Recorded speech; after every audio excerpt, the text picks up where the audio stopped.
Bonjour à tous, j'espère que vous allez bien. Je vous retrouve aujourd'hui pour vous montrer les coloriages qui m'ont été envoyés pour le défi Pokémon que j'avais lancé le 3 mars. Donc je suis un petit peu à la bourre au niveau du montage, donc je m'en excuse. Donc j'ai reçu vraiment beaucoup moins de coloriages que ce que j'avais reçu de commentaires me disant que vous alliez participer sous la vidéo du défi, mais il n'y a aucun souci, je comprends tout à fait. Voilà, parfois on se laisse déborder ou alors on oublie, voilà, tout simplement. Mais bon, j'ai quand même de quoi vous faire un petit montage sympathique, et puis ça m'aura quand même permis de parler peut-être un peu plus intimement par mail avec les personnes qui m'ont envoyé leur coloriage. Donc je vous laisse avec le montage et je vous retrouve tout de suite après pour un nouveau défi que je vais vous lancer en espérant que ça vous plaise. A tout de suite.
Voilà, donc j'espère que ce petit montage vous a plu. Moi franchement ça m'a vraiment fait très plaisir de recevoir vos coloriages et de pouvoir papoter un peu avec vous, même si on n'a pas échangé pendant 10 mails, mais voilà, c'était super sympa. Et ben, je remercie tous ceux qui ont participé et pas de soucis pour les autres, je comprends tout à fait. Pour le prochain défi que je vais lancer du coup, j'aimerais qu'on réalise un coloriage dans des teintes un peu pastel. Voilà, donc c'est le défi, donc faire un coloriage dans des teintes pastel. Alors vous n'êtes pas obligé pour ça d'avoir des crayons de couleur pastel, genre la petite boîte de Oilben par exemple. Non, c'est pas du tout obligatoire. Pour faire des couleurs pastel, vous pouvez très bien avoir des crayons de pas très haute qualité justement, qui vous donneront, qui seront pas très pigmentés, du coup ils auront un aspect pastel, ou vous pouvez juste au moins appuyer avec vos crayons pour avoir un rendu un peu plus pastel encore une fois. Vous pouvez faire absolument tout ce que vous voulez, des mandalas, même des Disney, il n'y a pas de souci, on n'est pas obligé. Ça peut être l'ambiance générale aussi, vous n'êtes pas obligé de faire le personnage en couleur pastel. Si vous voulez faire du Disney, vous pouvez faire tout le décor autour dans des teintes un petit peu pastel. En gros, ce que je veux, c'est que le dessin soit doux, un peu bucolique, enfin vous voyez ce que je veux dire quoi. Donc là aussi vous disposez d'un mois pour faire ce défi.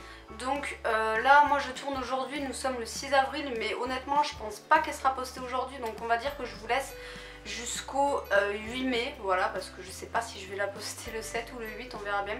Donc voilà, vous avez jusqu'au 8 mai pour me rendre votre coloriage. Je vous mettrai encore une fois mon adresse en barre d'informations pour que vous puissiez m'envoyer votre coloriage. Et comme la dernière fois, me donner votre pseudo. Voilà, c'est tout. Donc voilà, j'espère que ce thème vous plaît. Moi c'est vrai que je n'ai jamais colorié avec des teintes un peu pastel. J'ai jamais fait de coloriage un peu doux comme ça. Et justement j'avais envie d'essayer, donc j'espère que ça vous plaît, j'espère que vous participerez aussi. Et encore une fois, si j'ai pas assez de participation, je ferai pas le montage tout simplement. Mais si j'en ai une dizaine comme là, j'aurai largement de quoi faire un petit montage. Donc voilà, j'ai assez parlé, je vous laisse ici, je vous dis à bientôt pour une prochaine vidéo. Prenez soin de vous, bisous.